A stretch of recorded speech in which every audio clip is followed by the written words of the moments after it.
floor is this? 37. Wait.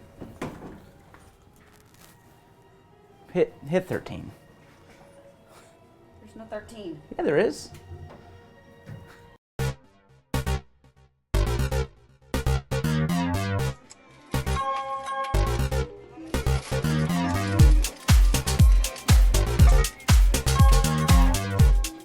Hey guys, welcome to Gear Tasting. This is SHOT Show 2017, and our goal with Gear Tasting today is to show you a little bit of the show if you haven't ever been to SHOT Show. So what we're going to do is walk through the press room and kind of show you kind of a day in our lives here at SHOT Show. So let's get right into it.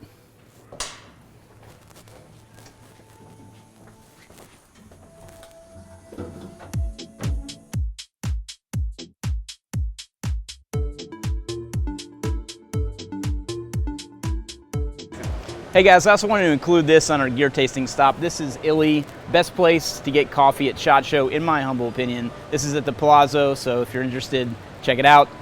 Get some coffee, fuel up before we go into the meat grinder. It's good coffee. So this is the meat grinder behind me. We're about to go in there. I always feel like a salmon swimming upstream when we're going through that. So that's the way up to the press room. Let's get into it.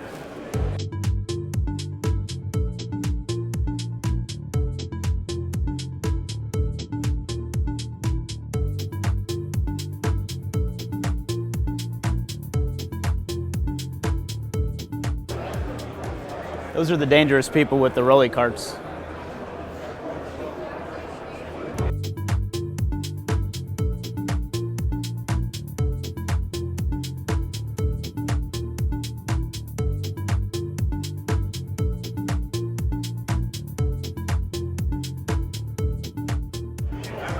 Yeah, so this is the way up to the press room. We're about to go in there and I'll show you kind of what's going on with that, but that was technically the first floor we're on, and this is the second floor. We're headed up.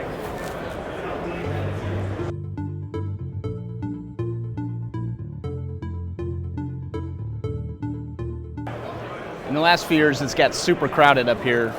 They've started putting booths all up and down here by the press room, so it's kind of a madhouse. Set in.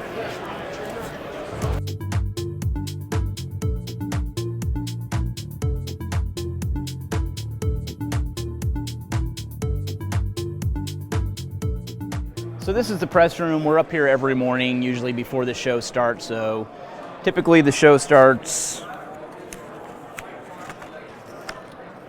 8:30 every morning. So we're usually here by 8, kind of getting coffee and things like that. All the good stuff's usually gone by the time we get up here, but they sometimes have fruit and, I don't know, press food to keep us active. So this area back here, they've got computers and an area for everyone to kind of sit down and work on the press Wi-Fi. That's the great thing about coming to this room. The service can be crappy within SHOT Show, but we can pop up to the press room and upload things as we need to. So that's the beauty of the press room, and that's what it's all about up here. Let's go down the show floor and I'll show you some of what is going on down there. So something we've been doing at SHOT Show this year is leaving dead drops in different locations and posting tips on social media. So instead of doing that with this dead drop, we're going to give you guys a little clue just on the YouTube video. So if you're still here at SHOT Show, you've still got time to find this one, and we're going to leave one of the patches we're giving away at the show, a patch from last night's inaugural bowling battle royale with ourselves and PDW, one of our big-ass poker chips, some stickers, and our calling cards right here.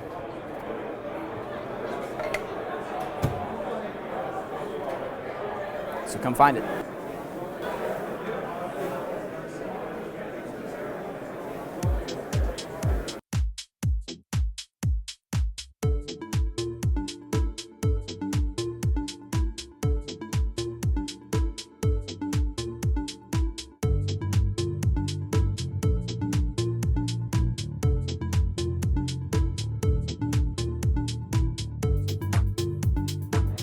All right, so there's a big bank of rooms off to my right over here that we hit yesterday.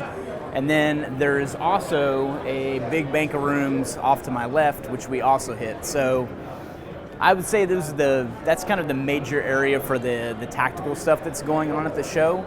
So things like Blue Force gear were over there, Crye Precision, Many of the other things that you saw in our day one coverage are off to my right and left. And then we're going to hit a big room which houses larger manufacturers like the firearms companies like Glock and SIG and things like that. And then there's also the dungeon downstairs that we haven't got to yet. All right, so this is Hall D. This is kind of the largest, most impressive area at SHOT Show, I think. They've got the largest booths and biggest retailers, so I wanted to show you what's going on in this Hall D area.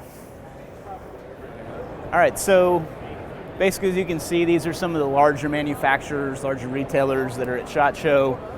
You really can't see much kind of in our realm, but some of the big knife manufacturers are in this area, along with firearms manufacturers, so this is kind of the gist of the show. It's a lot of walking through crowds, it's a lot of pushing your way through, trying to get coverage and making sure that everybody knows your media so that you're allowed to take pictures. So this is SHOT Show, and I'm out of coffee, which means it's time for the recap of the cool stuff that I've seen at the show. All right, get some coffee water. All right, so the things that I saw at the show that I wanted to go over real quick. Badger Ordnance, which you guys have heard me talk about in gear tasting, they had a cool thing called the LPHM. It's a low-profile Harris mount. So if you're familiar with the Harris bipod, this takes that concept and replaces some of the mechanicals that sometimes crap out on those bipods when you slam them into barricades and things like that. It also attaches to a Picatinny rail and M-LOK and things like that too. Pretty cool little thing. But what really drew my attention to it was the fact that they worked with Harris to move the buttons that you depress that actually have the legs or cause the legs to shoot out and extend. Every time you slam those into a barricade with the legs extended on a Harris bipod, you can sometimes hit those buttons, legs extend, it's kind of a pain. So they worked with Harris to move the location of those on the inboard on those leg stanchions so that you're not racking those and opening the legs whenever you ram that into a barricade when you're getting into non-standard shooting positions. So I thought that was a cool thing. Also, I went by Night Force.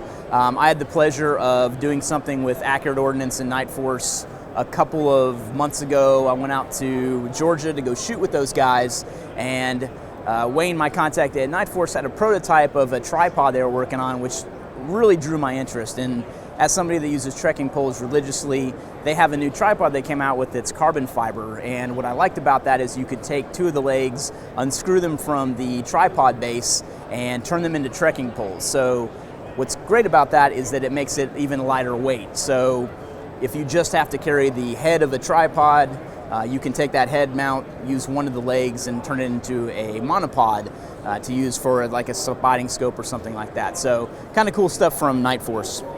And then Blue Force Gear came out with their Marco Chemlight dispenser, which is pretty cool. If you've ever done shoot house work and ever been around an environment where you had to mark rooms with Chemlights, you'll know that when you're under nods, Chemlights produce a pretty gnarly visible signature. So you have to kind of tape them up and make them less I don't know, light-inducing. So this was a way for Blue Force Gear to make a product so that you could use those little mini Chemlights, the little tiny ones. So this is almost like a magazine of Chemlights. It holds 30 of those little mini Chemlights on your hip or other location. You can depress that just like you would load a standard magazine, break the Chemlight or snap it, throw it on the floor, and now you've marked the room with a mini Chemlight that doesn't produce such a crazy visual signature. So look for that from Blue Force Gear coming. It's called the Marco Chemlight dispenser.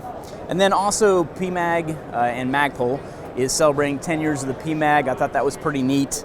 I was trying to figure out what I had on the back of this. Anyway, 10 years of the PMag this year, so they've got a pretty cool display that kind of walks through the history of the PMag, and it was really interesting to kind of see some of the early concept stuff and prototypes of the PMag, so that was definitely worth checking out. Altama has a Maritime OTB shoe that looks a lot like the Chucks that I'm wearing here, so I like those. I thought that was pretty cool. They're working on something that's got like a vent, so as you depress your toe box, the vent or the water can leak out of the front of the shoe. So I'm interested to kind of see how those do. Should be out around June time frame, I think, so I'll definitely be checking those out when they come out. Silencer Co. had their Maxim 9, which is the internally suppressed pistol. They are now taking pre-orders on that pistol and currently in production with it finally. So I thought that was pretty cool. I'm interested to really get some time with that. If if I get the chance. Obviously, you still have to have a tax stamp right now, but the Hearing Protection Act is still in Congress, and they're working on hopefully getting that repealed. Maybe one day we don't have to pay $200 for tax stamps. Last thing that I wanted to mention is Envision Optics.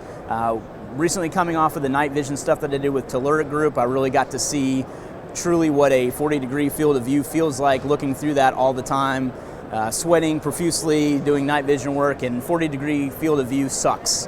And Envision just came out with a way to take a PVS 15 or a dual tube binocular night vision and get a 80-degree field of view, which is pretty cool to look through. I was pretty stoked about that. So if you've ever experienced looking through Panos or the 4-tier higher end night vision goggles, that gets a 90-degree field of view, and this is an 80, which is a pretty damn good compromise. But right now they're still running like 30 grand to put that together, so pretty expensive.